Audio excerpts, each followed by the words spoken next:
Dulu. Alhamdulillahirabbil alamin. Ini, Kang Ahmad sudah ada kajian kali ini temanya cara buka bisnis insyaallah laris yang edisi kedua ya. Semoga yang pertama sudah diamalkan dan kita lanjut ke yang kedua. Silakan kepada Kang Ahmad Kurniawan dipersilahkan.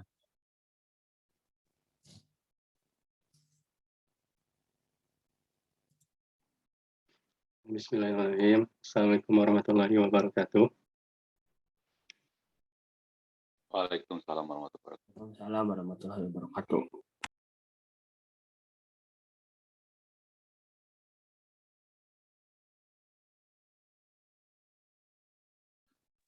Mad eta pohon, etana audiona poho. Ya, Mbak. Siap aya. Alhamdulillahirrahmanirrahim. La ilaha illallah wahdahu la syarikalah. Lahul mulku wal hamdu wa huwa ala kulli syai'in qadir. Asyhadu an la ilaha illallah wa asyhadu anna Muhammadan abduhu wa rasuluh. Rabbi shrah li sadri wa yassir li amri wahlul 'uqdatam min lisani yafqahu qawli. Alhamdulillah, pertama-tama marilah kita panjatkan puja dan puji kehadirat Allah Subhanahu wa taala yang mana telah mempertemukan kita di acara subuh yang insyaallah berkah ini dengan keadaan sehat walafiat. Tak lupa salawat dan salam semoga tercurah limpahkan kepada Nabi Muhammad SAW beserta keluarganya berkah sahabat-sahabatnya. Semoga kita semua mendapatkan syafaat dan mendapatkan petunjuk hingga hari kiamat nanti.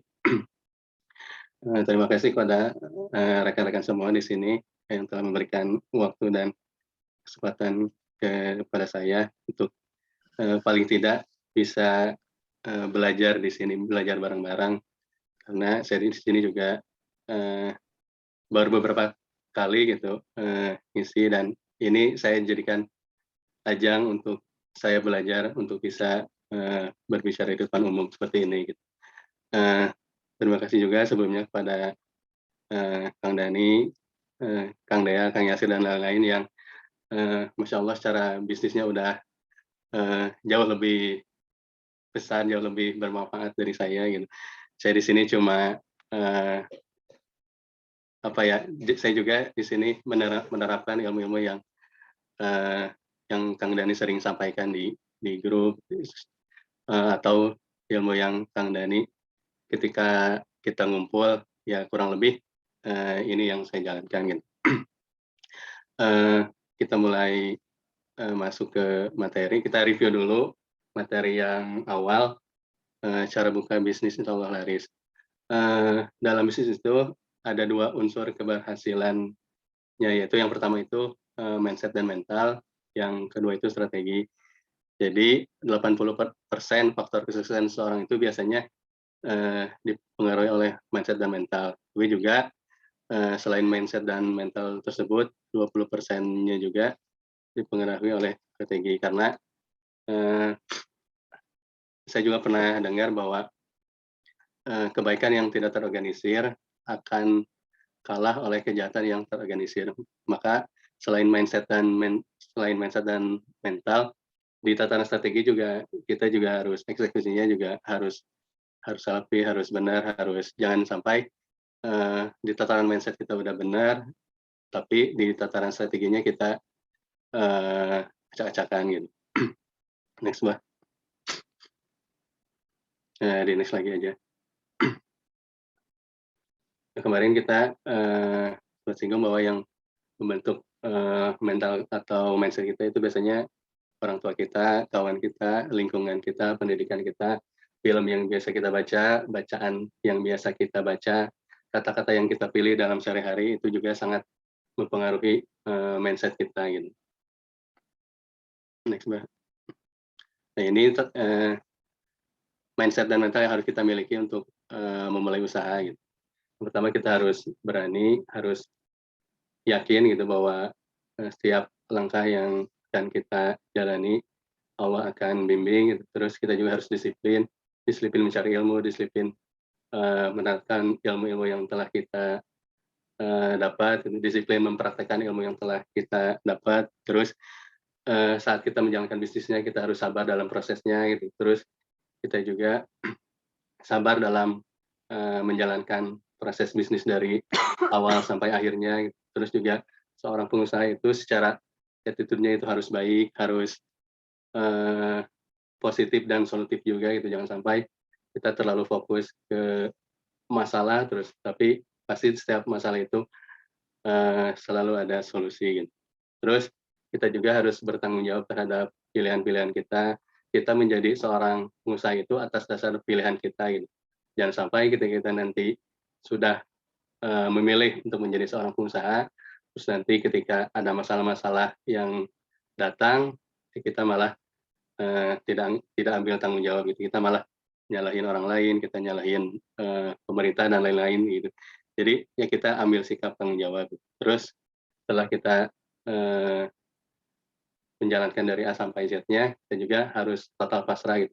Pasrah di sini dalam artian bukan belum apa-apa kita udah pasrah gitu, tapi pasrah itu ketika kita sudah menjalankan semuanya secara maksimal gitu, sudah ikhtiar maksimal, sudah berdoa maksimal, sudah melakukan apanya secara maksimal, nah baru kita pasrahkan semuanya ke Allah Subhanahu Wa Taala. Next, Mbak. Nah, seperti yang tadi saya bilang gitu, ketika kita di tataran mindset-nya udah benar, tapi kadang itu kadang masih bingung gitu. Untuk di awal-awal itu biasanya orang tuh banyak pertanyaan yang muncul gitu. Bisnis apa ya yang biasanya bisa menghasilkan? Gitu. Bisnis ini laku enggak ya gitu. Atau banyak pertanyaan-pertanyaan yang biasanya itu memang untuk tahap awal ya orang masih bingung gitu. Next, Mbak. Nah, kalau menurut saya pribadi, jadi sebelum kita menentukan semuanya, itu harus kadang kan orang itu memulai usaha itu, gimana kalau saya bikin produk anu gitu, gimana kalau saya jualan ini laku atau enggak gitu. Nah, kalau menurut saya kita itu harus mulainya itu dari pasar dulu gitu. Kita itu harus bisa bidik pasar potensial gitu. Nah, secara umum pasar itu terbagi ke dalam tiga. Yang pertama itu existing market, yang kedua potensial market, yang ketiga itu sleeping market. Kemarin sudah dijelasin gimana caranya kita itu bisa masuk ke potensial market, yang sampai kita masuk ke existing market. Jadi karena kan pas itu terlalu keruh ya gitu. Jadi kita itu harus bisa menciptakan pasar di mana secara persaingan itu tidak terlalu berdarah-darah, tapi secara market masih besar gitu. Nah, gimana cara mencari ide potensial market? Kemarin udah dijelasin satu-satu bahwa ini beberapa cara untuk kita menemukan ide pasar potensial. Yang pertama itu misalkan pernah ada produk yang berhasil tren tapi tak bertahan lama. Contohnya misalkan dulu pernah tren apa gitu, tapi sempat redup. Nah, kita coba ciptain lagi atau tampilkan lagi produk tersebut, tapi dengan eksekusi yang lebih baik. Nah, yang kedua, produk baru merupakan solusi dari permasalahan yang ada. Nah, jadi kita itu harus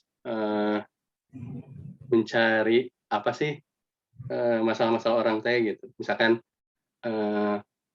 orang bepergian gitu kan, dia itu butuh solusi agar si HP-nya itu terus baterainya tetap ada. Nah, muncullah power bank, nah atau apalah gitu. Jadi teman-teman juga cari ide-ide produk itu yang merupakan solusi dari permasalahan orang gitu. Kan dari ujung rambut sampai ujung kaki itu banyak sumber masalah sebetulnya gitu. Nah, kita cari apa sih yang menjadi masalah orang-orang teh gitu. Nah, kita mulai tuliskan ide-ide yang muncul di kepala kita gitu. Terus yang ketiga, produk yang telah menjadi komoditas tapi tak ada merek yang menonjol. Misalkan kemarin saya analogikan misalkan sate gitu kan. Sate itu kan sebetulnya produk komoditas lah yang secara pasar itu memang udah banyak disukai, tapi secara merek kan belum ada merek yang benar-benar terkenal. Nah, kalau di Purwakarta ada tuh namanya, sate, Haji Yati atau sate, Abah Usai misalkan. Nah itu kan jadi, produk saya itu tuh dikemas sedemikian rupa jadi, produk yang biasa itu jadinya, eee, lebih menonjol lagi gitu. Terus yang keempat, produk yang dianggap gagal tapi punya potensi tren. Salah satu contohnya ya di Bandung ada, eee, brownies Amanda gitu kan. Nah, brownies itu kan sebetulnya merupakan awalnya itu merupakan produk gagal gitu karena si chef-nya itu lupa, memasukkan baking soda ke produknya yang kemudian, si kue tersebutnya jadi bantat gitu. Tapi karena, kita seorang pengusaha itu harus harus, gimana caranya si produk ini teh tetap bisa laku gitu. Ya meskipun, katakanlah brownies gitu, tapi itu teh bantat, tapi kita bisa ngasih, objektif lain gitu bahwa ini teh yang memang kue yang ini teh yang memang seperti ini gitu. Tapi jangan juga yang memang misalkan produk-produk yang memang gagal banget gitu ya, kita kemas ya. Tapi misalkan selama itu masih enak, selama masih oke gitu kan, ya kita bisa mengambil objektif lain gitu dari produk tersebut. Yang kelima, orang mencari suatu produk tapi langka barang di pasaran. Ini juga misalkan, apa yang secara produk itu digembor-gembor, secara iklan kan, tapi pas ketika diiklankan produk tersebut, laku, tapi ternyata pas dicari teh barangnya langka. Nah, kita juga bisa, mencoba ide produk, dengan ide tersebut gitu. Yang keempat, permintaan pasar banyak, supply banyak, tapi masih ada celah diferensiasi. Misalkan, kayak saya jualan kaos anak misalkan, kan sebetulnya yang jualan kaos anak itu banyak gitu, tapi, sebetulnya masih ada, celah diferensiasi yang bisa kita mainin gitu. Misalkan main di, rentan umurnya, atau main di value produknya, atau misalkan, apalah yang bisa kita, sehingga produk itu tuh meskipun secara supply atau pemainnya banyak, tapi produk kita itu masih, ada celah perbedaannya gitu. Jadi, cari value-value yang sekiranya itu bisa menjadi, diferensiasi di produk kita gitu. Yang ketujuh, produk pelengkap dari suatu produk yang sedang tren. Misal ya sekarang lagi booming, sepedahan gitu. Nah, kan yang jual sepedanya tuh udah banyak gitu. Kita coba, cari peluang-peluang yang lainnya, misalkan, kita jual helmnya misalkan, atau jual kaos sepedanya gitu, atau jual apapun lah gitu yang, itu teh masih jadi pelengkap dari suatu produk yang sedang rame gitu. Yang kedelapan, sedang tren di wilayah atau negara lain, tapi belum tren di wilayah kita gitu. Ini juga bisa jadi salah satu kita mencari ide pasar potensial. Misalkan, di negara lain teh sedang rame kayak misalkan, nasi kebuli misalkan di Timur Tengah misalkan. Nah, kita bisa coba di Indonesia, apakah ramai atau tidak ya? Perlu divalidasi gitu, perlu perlu dicoba gitu. Atau apa, makanan-makanan Korea gitu kan, sedang ramai itu di negaranya gitu. Nah, kita coba, tarik atau coba jualan di kita gitu. Kan ada case di beberapa, kejadian ya itu bisa bisa ramai juga gitu. Yang 9, sudah ada yang tren tapi konsumsinya terbatas. Ini juga, bisa jadi sebuah ide produk yang misalkan contohnya, kayak Kang Danila bikin burger bergerak gitu. Kan sebetulnya burger itu, eee, produk yang tren tapi secara konsumsi itu terbatas karena selain dari harganya yang mahal, biasanya kan kalau burger-burger yang enak itu di atas 25 ke atas lah gitu. Otomatis kan untuk, daya beli masyarakat tertentu, itu menjadi sesuatu yang sulit sulit untuk dijangkau gitu. Nah, kenapa kita nggak coba bikin yang versi murahnya gitu.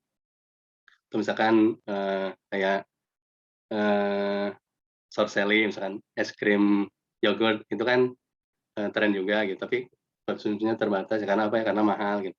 Nah kita coba, gali apa yang bisa dimurahin lah gitu ibaratnya mah gitu, atau ya bisa dibalik, yang murah kita bikin versi yang mahalnya gitu. Terus yang ke-10, gabungan 2 atau lebih produk atau lama yang masalah produk yang unik. Jadi untuk menjadi, sesuatu yang unik itu tidak harus selalu yang aneh-aneh gitu. Kita juga bisa menggabungkan 2 produk yang sebetulnya itu memang, ya produk yang sering kita pakai gitu, tapi kita gabungkan 2 produk tersebut sehingga menghasilkan, produk yang unik. Ya misalkan, kita gabungkan misalkan bakso dengan apa, misalkan atau kupat tahu kan belum ada tuh, ya itu juga sebetulnya bisa jadi ide produk kan sebetulnya gitu, nggak harus selalu yang unik teh, wah kita bikin sesuatu yang aneh-aneh gitu. Padahal untuk menjadi sesuatu yang unik teh ya udah weh, produk yang biasa kita gabungkan, sehingga itu teh menjadi sesuatu yang memang, unik gitu. Nah yang kedua ketika, secara ide produk kita udah ada, nah kita itu harus memvalidasi, produk kita gitu, karena jangan sampai nanti ketika kita udah bikin produk, eee, tapi karena produknya nggak ngangenin, jadinya ya hanya hype sesaat gitu. Ini yang terjadi di, eee, kue-kue artis lah misalkan gitu. Kan itu diiklanin dengan sedemikian rupa gitu, tapi pada akhirnya ya karena produknya nggak ngangenin gitu, jadinya, eee, antri di awal gitu banyak, panjang gitu kan, tapi pas dicoba, ternyata biasa aja gitu, jadinya nggak ada repeat order gitu. Jadi, eee, bagaimana gitu produk kita tuh, eee, ketika orang ngeluarin uang teh, ekspektasinya teh bisa di atas uang yang mereka keluarkan. Jadi gimana caranya uang yang konsumen keluarin 50.000, tapi secara kepuasan tuh nilainya bisa di atas 50.000 gitu. Jangan sampai, uang yang dikeluarkan misalkan 50.000, 100.000, tapi tingkat kepuasannya itu di bawah uang yang mereka keluarkan gitu. Eee, ya ini tuh banyak cara sih untuk menguji produk ngangeninnya. Misalkan, kita bikin tadi udah ada misalkan ide produk makanan misalkan, ya kita itu bisa ngasih sampel misalkan, tapi ini juga harus, eee, benar gitu. Jangan sampai misalkan kita buat produk yang bahan bakunya misalkan dari keju gitu, tapi kita kasih ke orang yang tidak suka keju, ya pasti dia juga akan bilang tidak enak gitu, karena ya, eee, ya karena dia memang tidak suka keju gitu. Jadi pas kita mau ngasih tester juga, ya kalau bisa mah, memang sesuai dengan target market-nya gitu. Misalkan tadi kita bikin makanan, Korea-Koreaan, ya kita uji ke memang yang, orang-orang yang suka makanan tersebut gitu. Eee, nanti ketika udah dikasih sampel gitu, kitanya jangan kalau bisa jangan, minta testimoni tapi kasih feedback gitu, karena kadang ketika kita ngasih tester atau apapun, apalagi teman gitu, biasanya teman itu tidak objektif gitu, eee, atas dasar tidak enak misalnya biasanya, jadinya ya kita muji we gitu, "Oh ini enak," padahal mah, ada sesuatu hal yang, "Oh ini teh kurangnya ini." Jadi jangan sampai kita tuh, minta testimoni lah gitu untuk di awal gitu. Atau kita bisa juga blind test gitu, blind test itu, ya ini mah terlalu ini sih, misalkan, kita bikin, produk terus misalkan, eee, kita tes tuh misalkan produk tersebut teh yang memang sudah laku di pasaran misalkan. Nah kita teh coba, tutup mata si orang yang mau kita tes, kita uji cobakan produk kita, misalnya yang pertama, produk kita, yang kedua yang produk memang yang udah terbukti laris di pasaran tersebut gitu. Nah, coba kita kasih, 2 sampel tersebut gitu. Kalau bisa, jangan dikasih dulu, kemasan gitu. Jadi yang kemasan yang si produk yang udah laku juga, eee, polosan lah gitu, biar apa, biar penilaiannya memang objektif gitu. Nah, kita ujikan ke teman kita gitu. Misalkan pas dikasih 2 sampel produk tersebut, produk kita dan produk yang udah terbukti di pasaran tersebut, nah nanti kita tanyakan mana yang lebih baik gitu. ya syukur-syukur, produk kita yang dipilih oleh si orang tersebut. Tapi kalau masih produk, eee, orang lain, nah kita coba apa yang mesti kita perbaikin. Ya kalau menurut saya sih memang untuk menguji produk dengan ini teh mending mending pahit-pahitan di awal gitu, jangan sampai ya mending ribet di awal gitu, jangan sampai kita ketika nanti udah jalan, eee, ya banyak yang harus diperbaiki gitu. Mending ribet di awal lah gitu, sampai produk kita itu memang terbukti ngangenin gitu. Nah, yang ketiga ketika nanti, tadi kan udah ide produknya udah dapat, terus yang kedua, secara produk udah dapat, tesnya gitu, udah terbukti misalkan orang teh ngambil lagi misalkan pas saat tes produk tuh. Nah, baru kita, mikirin mereknya gitu. Gimana caranya merek kita itu gampang, eee, disebut lah gitu. Nah, untuk merek juga ada beberapa cara yang, bisa kita jalankan gitu. Jadi, poin-poin pemilihan merek yang itu, yang pertama sesuai dengan target pasarnya, yang kedua unik, terus mudah diucapkan dan diingat gitu. Jadi yang sampai, merek yang kita pilih itu, saking ribetnya jadi susah untuk diingat gitu. Terus hindari singkatan gitu, terus hindari angka juga, eee, terasosiasi dengan diferensiasi, terus ada kata kuncinya. Misalkan kata kunci teh misalkan, kita jualan bakso gitu, tadi awalnya teh ada, ya disebut gitu baksonya teh gitu, misalkan bakso, Kang Dani atau apalah misalkan. Ya jadi, eee, apalah gitu, jadi sebisa mungkin, merek tuh ya ada caranya juga gitu. Ya ini tadi cara-cara yang bisa kita pakai gitu.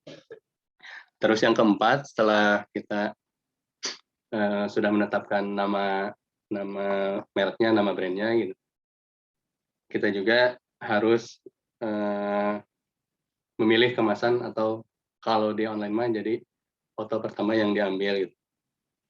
Jadi maksud dari kemasan yang pertama diambil itu bagaimana gitu. Jadi kita kan nggak tahu gitu, orang tidak tahu produk kita enak kecuali orang nyoba gitu. Terus orang tidak akan mencoba kecuali dia beli, orang tidak akan beli kecuali dia ngambil atau menemukan.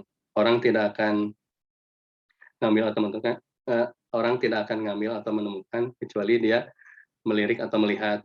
Terus orang tidak akan melirik kalau kemasannya tidak menarik.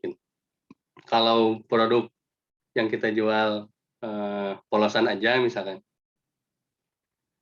tidak menggunakan kemasan yang menarik, ya pastinya, eee, orang juga tidak akan melirik lah, tidak akan nyoba. Misalkan ya kita, persepsikan misalkan, orang masuk ke, Alfamart atau Indomart misalkan, terus berjejer tuh kan banyak produk gitu. Ya posisikan produk misalkan ada di kategori cemilan atau apa, eee, analogikan kita yang masuk ke Alfamart atau Indomart tersebut, ya pasti kita apalagi kita belum nyoba lah gitu, belum nyoba si produk tersebut. Jadi pasti kan orang tuh akan lebih memilih, kemasan yang secara kelihatannya, "Oh ini bagus," gitu. Meskipun secara secara rasa kita belum tahu, pasti orang yang belum kenal mah pasti akan lebih memilih, produk yang secara kelihatannya lebih lebih menonjol di mata lah gitu. Karena produk terbaik sekalipun jika dikemas dengan tidak baik, ya siapa yang akan tahu gitu. Jadi memang kemasan itu, eee, cukup perlu diperhatikan juga gitu. Kadang, dengan mengubah atau menambah kemasan juga kita juga akan mengubah nasib dari produk kita gitu. Maka jika produk kita udah bagus, eee, atau udah tervalidasi gitu, mungkin yang perlu kita, perbaiki kadang di repackage ulang atau diganti nama gitu.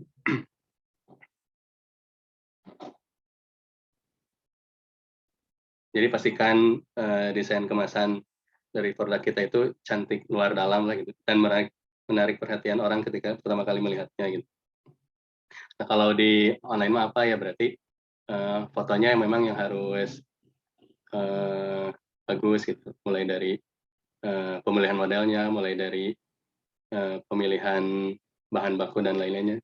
Bagaimana caranya ketika nanti katakanlah kita masuk ke marketplace lah gitu, terus kan kita ngetik kata kunci tertentu gitu, misalkan kita ngetik koko anak misalkan. Nah, pas ketika kita dijejerin dengan brand-brand lain teh, gimana caranya produk kita itu yang mengundang klik dari si calon konsumen gitu. Kan kita tuh bersaing dengan banyak orang gitu. Jadi ya wayahna gitu untuk foto produk, kemasan dan lain itu harus klik pisan lah gitu pas ketika orang mau memilih produk kita teh gitu. Jadi ini juga orang kadang nggak mau invest di sini gitu. Kadang orang sayang buat ngeluarin biaya foto, kadang orang sayang buat ngeluarin biaya untuk bikin kemasan, padahal mah ya itu teh investasi gitu, investasi. Apalagi di online gitu, orang kan pasti ngelihatnya foto-fotonya aja gitu.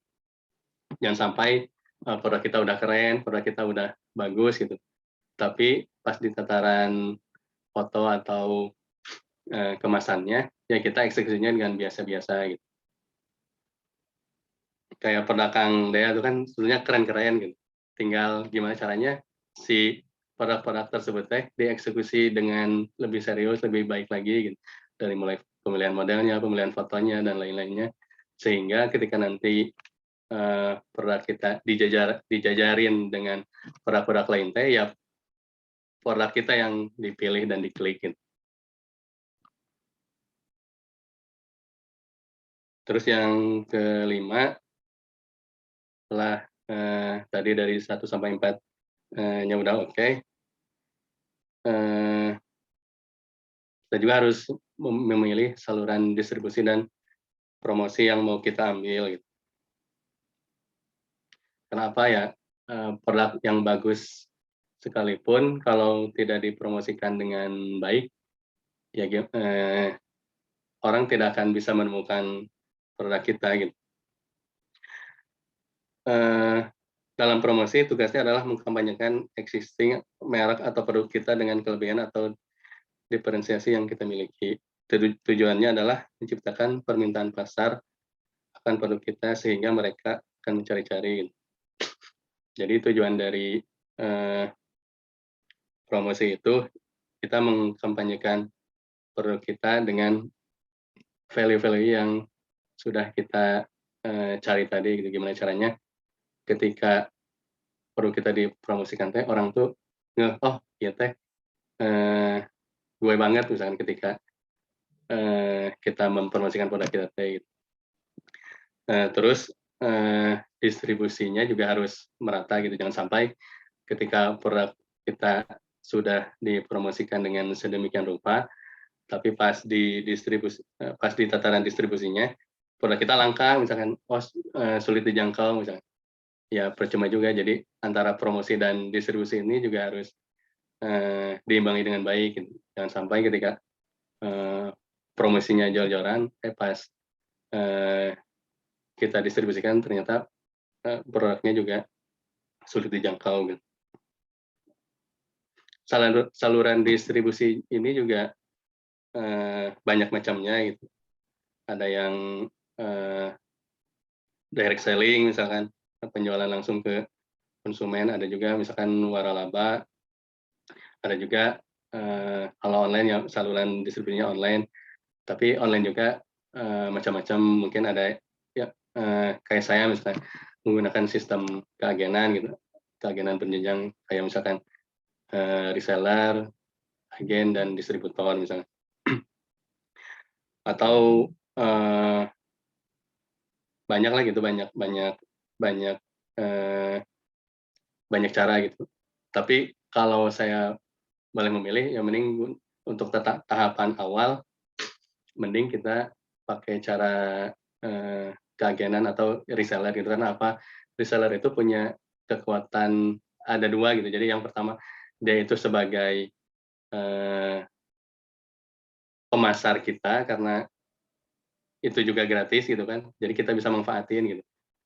Eee, jangan sampai di awal tuh kita ngeluarin budget yang besar untuk biaya iklan, tapi si reseller ini teh bisa jadi, pemasar yang murah gitu karena ya selain kita gak ngeluarin budget iklan untuk reseller, tapi, eee, ya itu jadi lebih murah gitu. Jadi, katakanlah misalkan, eee, Abah itu reseller saya gitu misalkan. Kan Abah tuh punya katakanlah di Facebook-nya itu punya 5.000 teman, otomatis ketika Abah, eee, update status atau mempromosikan produk saya, katakanlah berapa persennya yang lihat, kan itu udah jadi, sumber promosi yang gratis dan itu juga otomatis jadi saluran distribusinya gitu. Jadi otomatis si reseller tersebut teh jadi, eee, ber jadi ada di 2 sisi gitu, selain saluran distribusinya, tapi dia juga jadi saluran promosi gitu. Next, Mbak.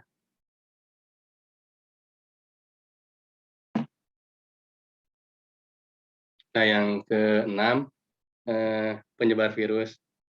Penyebar virus ini adalah jurus yang mendongkrak permintaan terhadap produk kita.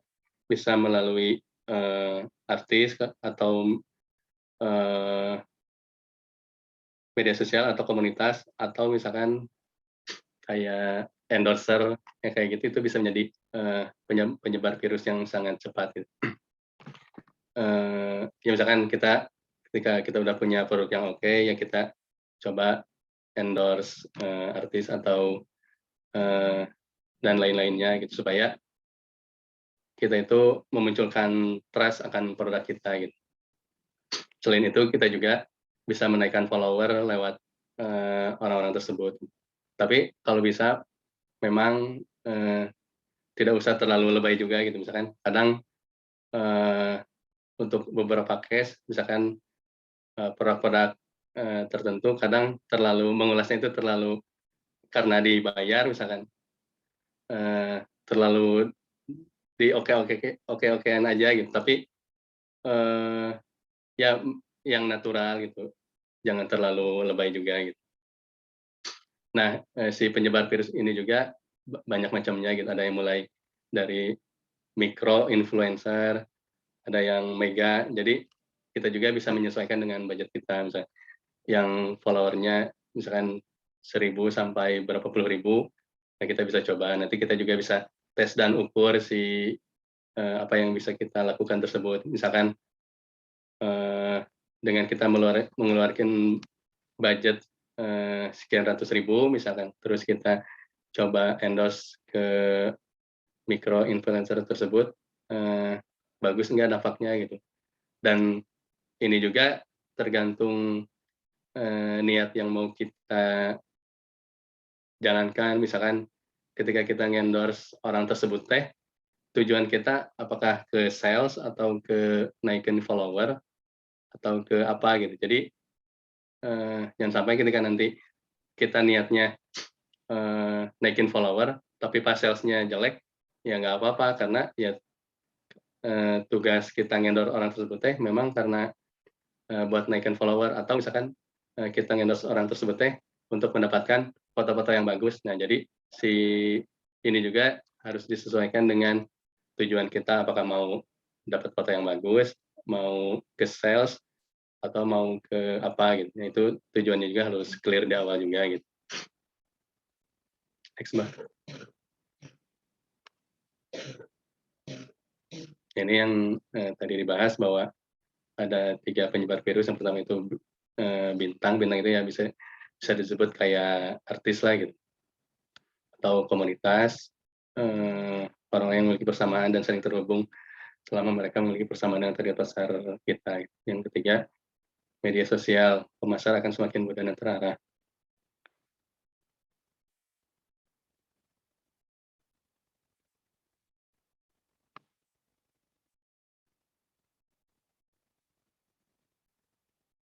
Yang ketujuh, eee, lompatan konversi. Konversi adalah faktor yang membuat calon pelanggan atau lead atau prospek yang tak membeli menjadi seorang pembeli. Jadi gimana caranya gitu, kan semua kegiatan kita teh memang ujung-ujungnya gimana caranya produk itu teh dibeli gitu. Ada 4 faktor lompatan dalam konversi. Yang pertama itu sarang yang benar. Jadi, ya kayak tadi jangan sampai, kita bikin produk yang berbahan dasar keju misalnya, tapi kita pasarkan ke orang-orang yang tidak, suka keju. Jadi ya nggak akan ada yang beli gitu. Terus kayak saya misalkan, kita jualan produk anak, tapi saya pasarkan ke bukan target market-nya, ya jadinya akan sia-sia gitu. Terus yang kedua, strategi harga. Kita juga harus bisa menentukan harga yang pas gitu. Jangan sampai produk kita udah keren, udah bagus, tapi pas di harganya nggak masuk gitu di tataran konsumennya gitu. Untuk menentukan harga itu kita bisa masuk dulu misalkan ke marketplace, kita bisa sort misalkan harga terendah di produk ini teh di berapa sih gitu. Terus harga tertinggi di produk ini teh di berapa gitu. Jangan sampai kita terlalu mengawang-awang saking pedenya gitu. Oh, produk kita bagus, produk kita keren misalnya.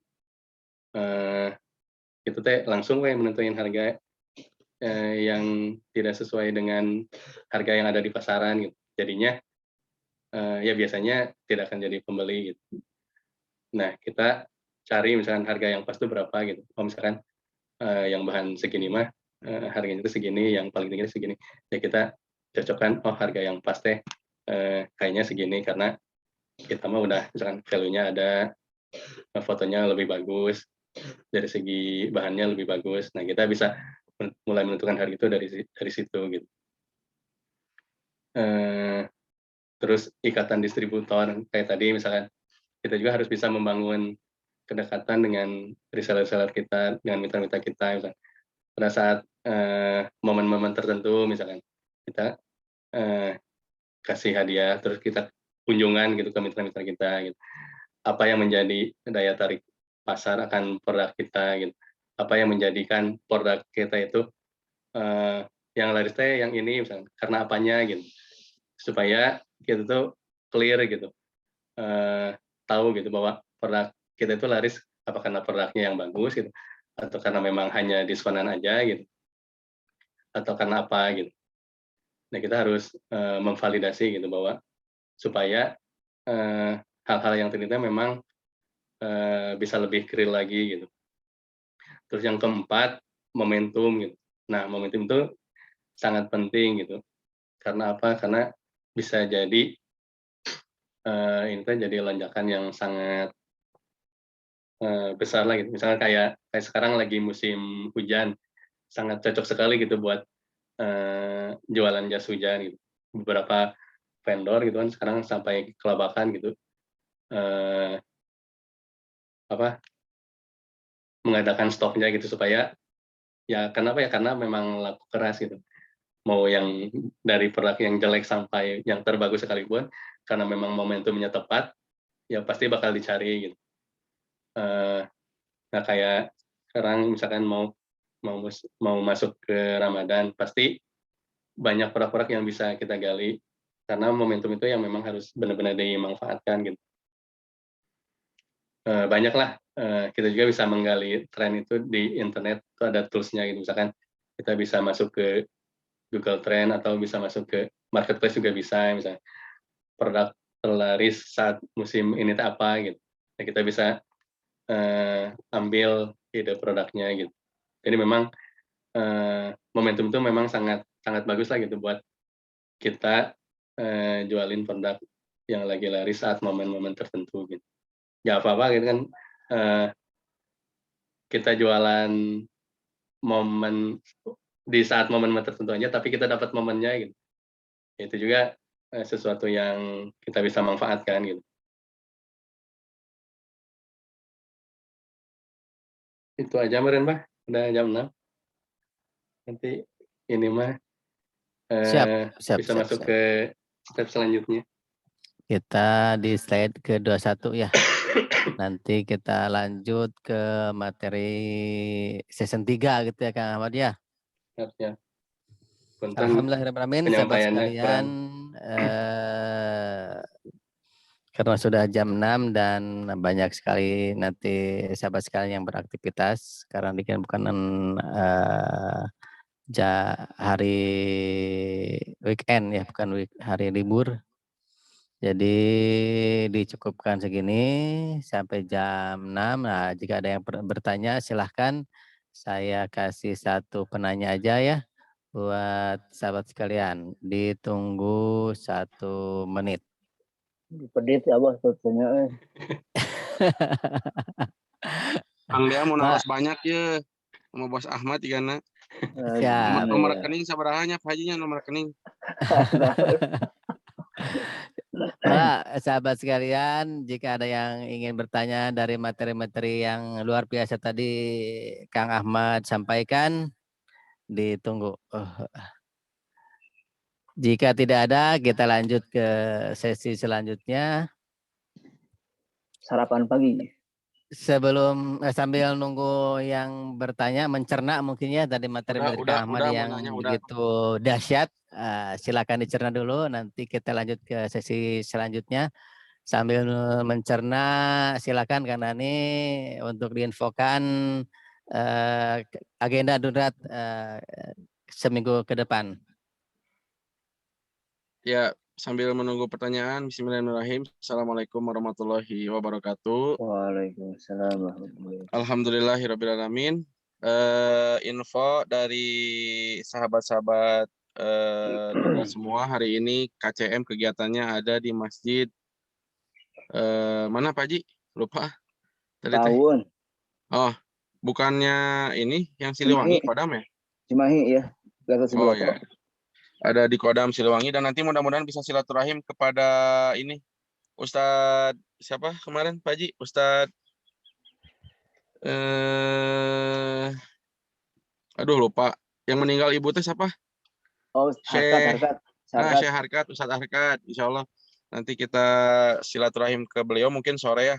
Dan alhamdulillah hari ini saya ada tamu dari Masjid Salman Pak Haji, pengen ketemu dari Wakaf Salman, pengen belajar dan pengen bicara tentang wakaf di Masjid Salman kedepannya seperti apa, dibantu dengan ini rumah wakaf Indonesia kalau nggak salah. Tadi pagi ngontak, bisa nggak hari ini ketemu? Kebetulan sekarang lagi jadwal nganter barang ke Bandung, insya Allah ketemu ba'da zuhur.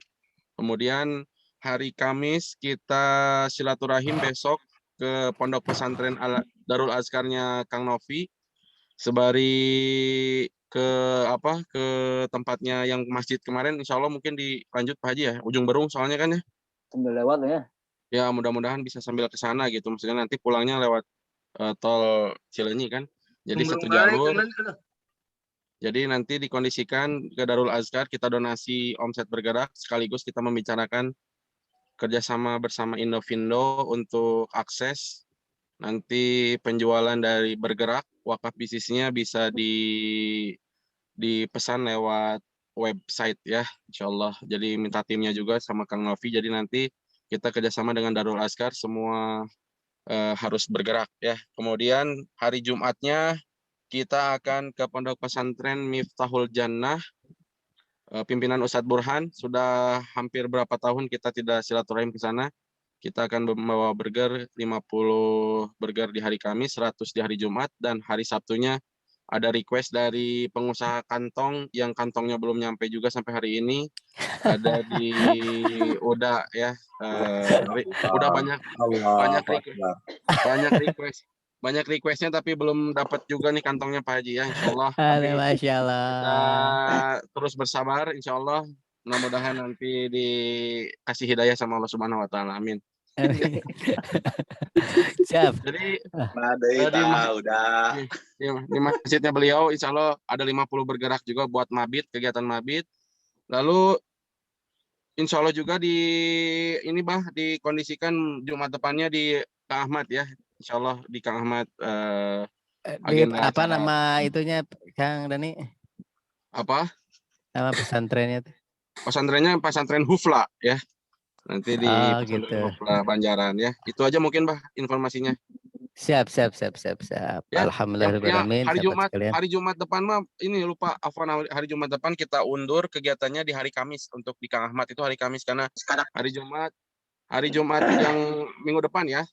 Hari Jumat yang minggu depan. Nah, yang hari Kamisnya itu acara di Kang Ahmad di pesantren Hufla. Kalau hari Jumatnya kita akan mengantarkan sahabat kita Pak Dokter untuk menikah ke Jakarta ya. Alhamdulillah. Tuh Teh Ari katanya anaknya Ari. lagi PNS. Minta Itu kabar kesembuhan. baik apa Kang Tehari teh? Nanti yang bilang ya Teh Ari mau mengadakan juga sama kayak Pak Dokter katanya. Alhamdulillah, Teh Ari, Teh barakallah. Ari. Panas Semoga tinggi, lancar Bah, Teh bukan Ari. masuk PNS. Gimana? Panas tinggi, bukan masuk PNS. Oh, bukan masuk PNS, panas tinggi. Lagi sakit. Ya apa tuh, Wah? Kira itu kan lagi enak Jauh lagi lebih panas ke ininya PNS. PNS masuk Sehat, ASN Ari. Kalau begitu. mau udah nggak PNS, Bah, ASN, Allah, Bah, semoga ASN. anaknya Teh Ari sehat kembali ya dan beraktivitas seperti biasanya. Alhamdulillahirobbilalamin, itulah agenda Dunrat ke seminggu ke depan ya sahabat sekalian. Untuk hari Rabu ini nanti di Kodim di Masjid Pak Kodim. Kita bersihkan Masjid Miftahul Anwar ya, Jalan Gatsu nomor 24B. Nomor 248 Masjid Miftahul Anwar ya, sahabat sekalian. Dan dari hari Kamis, Jumat dan Sabtu insya Allah kita ada agenda berbagi burger ya tentunya. Alhamdulillah. Di Kamis sampai sekalian. Sabtu ya Pak ya? Ya, hari Sabtu. Ini kalau tidak ada pertanyaan, mari kita tutup kajian ini ya sahabat sekalian. Semoga apa-apa yang kita dapatkan di pagi ini kita dapat mengamalkannya tentunya, dan semoga mendapatkan keberkahan di kajian subuh ini. Dan Foto dulu, Bah. doa dulu ini ke Doa dulu, ya. Pak Ustadz Nurdin, mangga dipimpin doanya nih ke Pak Haji Nurdin nih. Mana Pak Haji Nurdin? Lanjut. Doa dulu lah tuh. Lanjut. Jangan lanjut. Langsung doa dari Mekah, makbul. Kali-kali ayo ke Pak Haji Nurdin. Saya lagi nggak pakai peci, lagi nggak pakai kaos ini. Sade aja, no. Nggak apa-apa, kan doa bukan dengan kepala. Siap. Bangga Pak Haji. Ya, sama-sama istighfar dulu. Astagfirullahaladzim. Astagfirullahaladzim. Astagfirullahaladzim. Allahumma salli ala Sayyidina Muhammad wa ala ali Sayyidina Muhammad wa sallim wa radiyallahu ta'ala an sahabati Rasulullah ajma'in. Amin. Allahumma ighfir lana dhunubana wa liwalidina warhamhuma kama rabbuuna shighara. Allahumma ighfir lil mu'minina wal mu'minat wal muslimina wal muslimat al ahya minhum wal amwat. Rabbana anzilna munzalan mubaraka wa anta khairul munzilin. Rabbi ij'al hadha baladan amina warzuq ahlahu min thamarati man amana minhum billahi wal yawmil akhir. Rabbana atina ma wa'adtana ala rusulika wa la tukhzina yawmal qiyamah innaka la tukhliful mi'ad. Allahumma sahhil umurana wa umur jami'al muslimin wal muslimat ma damatis samawati wal ard. Rabbana taqabbal minna innaka antas sami'ul alim wa tub 'alaina innaka antat tawwabur rahim. Rabbana atina ma wa'adtana ala rusulika wa la tukhzina yawmal qiyamah innaka la tukhliful mi'ad. Rabbana atina fid dunya hasanah wa fil akhirati hasanah wa qina adzabannar. Ya Allah, berkati majelis ini, berkati pergerakan kami, berkati semua apa yang kami lakukan, keluarga, komunitas, dan semua umat Islam yang ada di sini. Subhanallah rabbil alamin yasifun walhamdulillahi rabbil alamin. Al-Fatihah.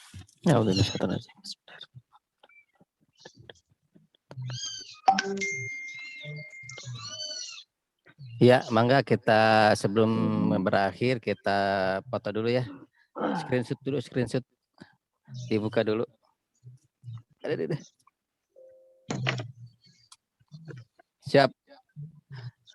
1, 2, 3.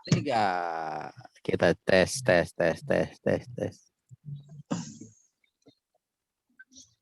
Oh, mantap. Oh. Mantap. Sip. Alhamdulillahirrahmanirrahim. Sahabat sekalian, mari kita tutup kajian kali ini dengan baca hamdalah bersama-sama.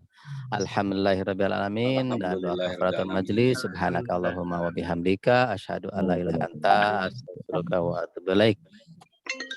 Wabillahi taufiq wal hidayah. Wassalamualaikum warahmatullahi wabarakatuh. Selamat beraktivitas, selamat bergerak. Assalamualaikum warahmatullahi wabarakatuh. Assalamualaikum warahmatullahi wabarakatuh.